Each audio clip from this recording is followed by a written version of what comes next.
Hello everyone. As you can see, I am in the Terminus in Act 3. Broken down, it doesn't really lead to anywhere, and it's a fully useless part of the map once Act 3 is entered. Or is it? Once you go into Act 3, you will see that the cradle changes entirely, and that little room that we're in right now is separate and can't lead to anywhere in normal conditions. However, as I recently demonstrated in my video on all of Silksong's mementos, even if areas are locked off by map geometry in Hollow Knight Silksong, there's a good chance that all loading zones that previously existed in them are still there, which means that if you can get into a no-clip state or you can find any way to pass through walls, it is very likely that you can enter loading zones meant for different acts. Just as you could theoretically get to the surface in Act 2 by going through Act 3 loading zones that exist in Act 2, we can theoretically go back to Grandmother Silk in Act 3 and fight her when she is supposed to be down in the abyss with Lace. And that was the whole point behind this video, because a great YouTuber named Ibsen's Adventures recently came up with another room dupe that allows you to generate a no-clip state in Act 3 of Hollow Knight Silksong. So make sure to check them out if you're interested in some wild, glitchy adventures in this game. You probably are, because you came to this video. But as things stand now, I'm going to show you how you can activate the dupe, and specifically activate it in a way that can get you no-clip back to the Terminus, because that is something that requires a very specific setup. And that setup begins by leaving the Terminus. After leaving the Terminus, you want to go to the High Halls Ventrica, so make sure you have that unlocked. You probably do if you're in Act 3, but you never know what people do with their rosaries. I am not here to judge. This whole glitch starts with the bench you have last rested on, and for it to work properly for our purposes, it has to be this bench. This is because we want a bench that has immediate access to either a bellway or a ventrica. They're both basically the same thing, because by having access to a ventrica, you can always go to the Grand Bellway. Now, we are going to the Grand Bellway now because we need to set up something called Pogo Storage, and the best place to do that is in Blasted Steps. So I will meet you there shortly. Wow, very shortly. 5 seconds, huh? Hornet gets the best fast travel possible. Can I just say that? Now that we are here in the Blasted Steps, as I said, do not sit on this bench. This entire trick is dependent on the last bench you used. To get Pogo Storage, you just want to do that, down into the worms. And if you do it at the right height, you will notice that you have stored pogoing, and you are just constantly pogoing, even when not doing any actions. And just so you know, for a future step of this glitch, you want to change your controls so that whatever your sprint button is remapped to whatever your interact button is. For me, that is X, because I am playing on PS5, so this is also a glitch that is doable on the console, just so you guys know that it's not PC exclusive. But make sure not to get your stored pogo going off of someone, because once you hit them once, you lose it, and we don't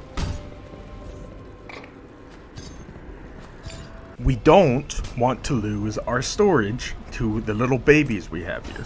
So open up your map, come down here, and while walking, you are able to pogo even with your map open, and that puts you in a state where you can control Hornet normally. So keep the map button held down, interact with the bellway, scroll up to the marrow, move to the left, and while Hornet is going off of the station there, you want to let go of the map button. Now we have this menu open, and this is why you wanted to bind your interact and sprint button, because you want to stand right here facing to the left of the screen and hit the interact/sprint button. This means that we are simultaneously fast traveling and sprinting through the loading zone to the left. By doing so, we have stored the room that we were just in, and we are now in a room duping process. You want to run to the right here. This is why we wanted to specifically go to the Boneways. And the marrow, rather. You want to keep going right past the rooms I am showing you right here until you've gone through 3 of the repeated room. By going through all those duped rooms, we've ended up in this tall room in the marrow, which itself has been duped. And that duping means that there are now more enemies in here than normal. For every 1 enemy, there is now 3. Now why does this matter? Well, a lot of these duped enemies are going to persist across our death. So that means if we die in the right location in this room, then these enemies will spawn next to our bench that we sat on in the high halls.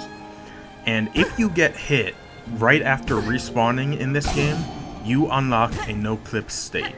So our goal is to bring the enemies to this corner of this room, because this is where the bench for the high halls is. Now sadly, the enemies instantly lost notice of us, which is something that can happen just by chance. But in an ideal position here, you want these enemies to be right next to the bench that you rested on, which is our high halls bench. And they will hit you at the right time when waking up to activate no clip. You can try to die to them again, because they will still remain after a second death. And the hope is that they will take notice of you immediately and do damage. Sadly, did not work here. It's okay. It can take a couple of attempts. I will cut back to you once I get this to work, and you will see what I am describing. Just as a quick intermission, while I was trying to get no clip at a different bench, this one in Songclave, as you can see I got it successfully, I wanted to see what happened if I tried using the Beastling call while in this no clip state, because I've never been in Act 3 with no clip before. Well,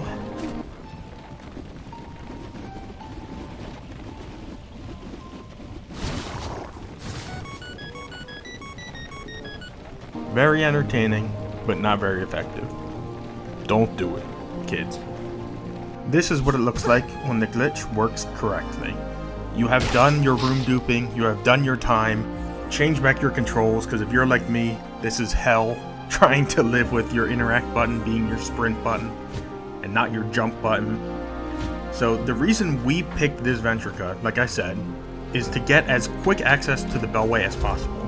Because traveling on the Bellway is pretty much one of the only ways to escape this room duped nightmare realm that we have put ourselves in order to get no clip. By going to the Grand Bellway, you can walk right over to the left here, and you can just call the Bell Beast. Ada! She will come, despite it being hard to see her and her children. Travel to any Bellway, because doing so will get rid of the dupe state. It won't get rid of the no clip, which is all we really cared about room duping for. So that's what's good here. And then you can just do what I've shown in previous videos. You can spam pause, you can not spam pause, do whatever. You can get out of the Bell Beast's launch. And we are going to be taking this no clip state that we now have in Act 3, as you can see by the last dive right there. And we're going to go see if we can invade Act 2 and go back to the cradle as it existed before we destroyed everything with Void. We have finally made it back to the Terminus with a no-clip ability, so I can see if I can return to Act 2 rooms. Now I have marked down on my map the 2 loading zones for rooms that previously existed in this area.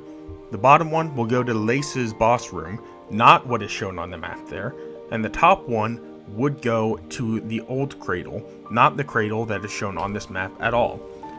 So I am trying to hit those loading zones by going out of bounds here, because like I said, these are through the wall.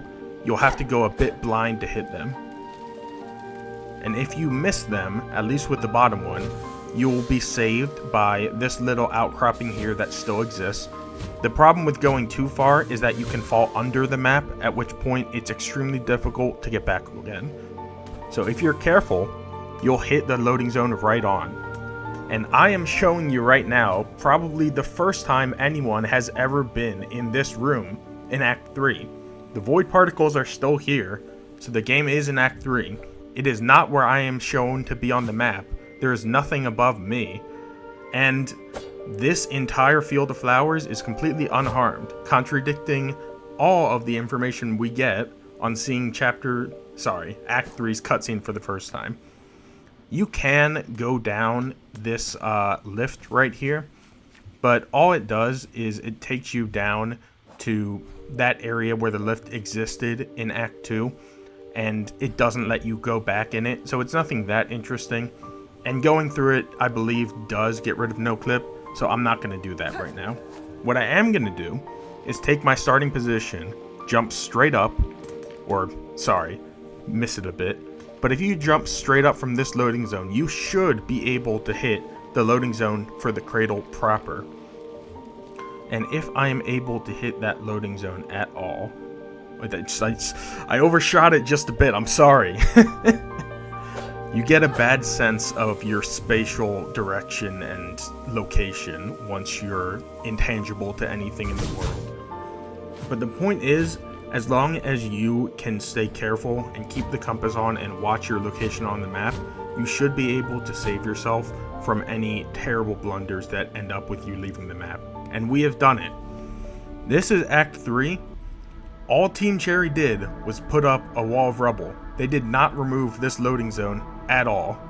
So let's go find more. This entire area exists in its entirety, and it is proof once again that Team Cherry's maps lie to you.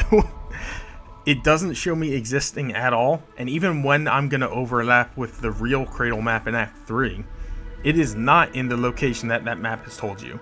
Pure propaganda by Chakra and all other map makers in Hollow Knight Silksong.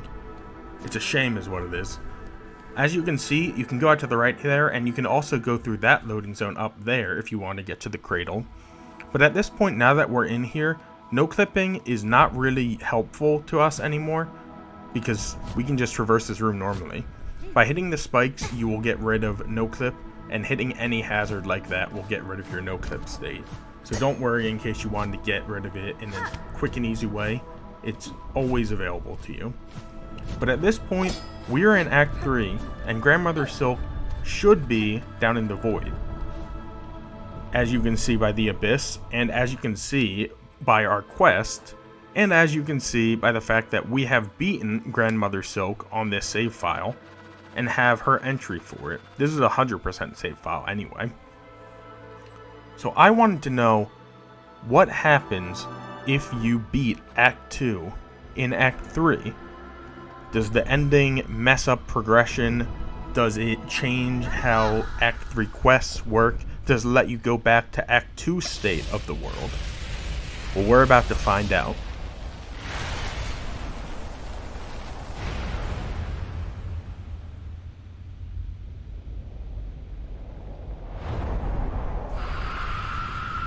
And you know what else you're about to find out, dear viewer? How easy Grandmother Silk is when you come to her with a max upgraded needle, all abilities, all masks, and everything you could ever want. That second scream meant she's dead. Her first phase is dead. I was talking to you for maybe like 10 or 15 seconds and it's over already. This is the discovery for all of you freaks who spend 20 hours a day perfecting how to kill this woman. I feel sorry for her now, genuinely. I've fought her so many times to set up my Soul Eater glitch, and now I'm starting to feel bad for how much we just absolutely put her into the ground every time we play this game and make new content on it. That was it. That was less than a minute's long boss fight. But one of the most interesting things I found out is that you don't just get the option to bind if you come back here in Act 3. No, you can bind or you can do the needle in and start Act 3 again. First, I'm just gonna bind, do the less interesting option in my opinion, see what happens if you end the game with one of Act 2's endings while in Act 3.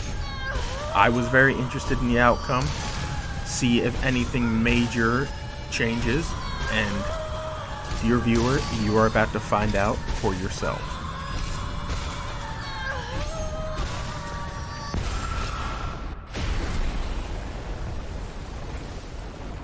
So by binding, the game ends fairly normally. Hey, I got 100% completion from an Act 2 ending though. That's a pretty unique thing that I can say about myself that I don't know if anyone else has achieved. But the only real major change that happens from ending the game this way is that we get this icon. The icon you see on the screen is normally exclusive to that ending, so exclusive to Act 2. And obviously we can't really revert past the ending, so this ending symbol for an Act 3 file is something you won't find anywhere else after doing this glitch. But that's pretty boring, so let's get back in there and start Act 3 while we're in Act 3.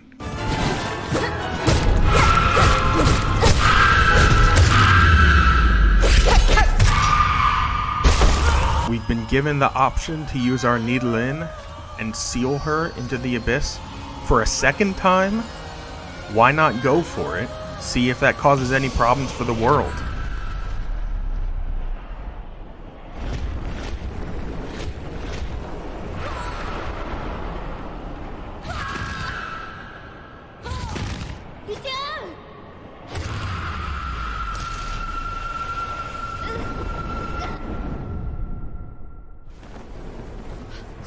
Once again, the cutscene is exactly the same as in a normal playthrough. So let's skip that and go to where the menu locks us off. Well, look at what we have here. The void tendrils across our screen in a world where we were already in Act 3 when we got this ending.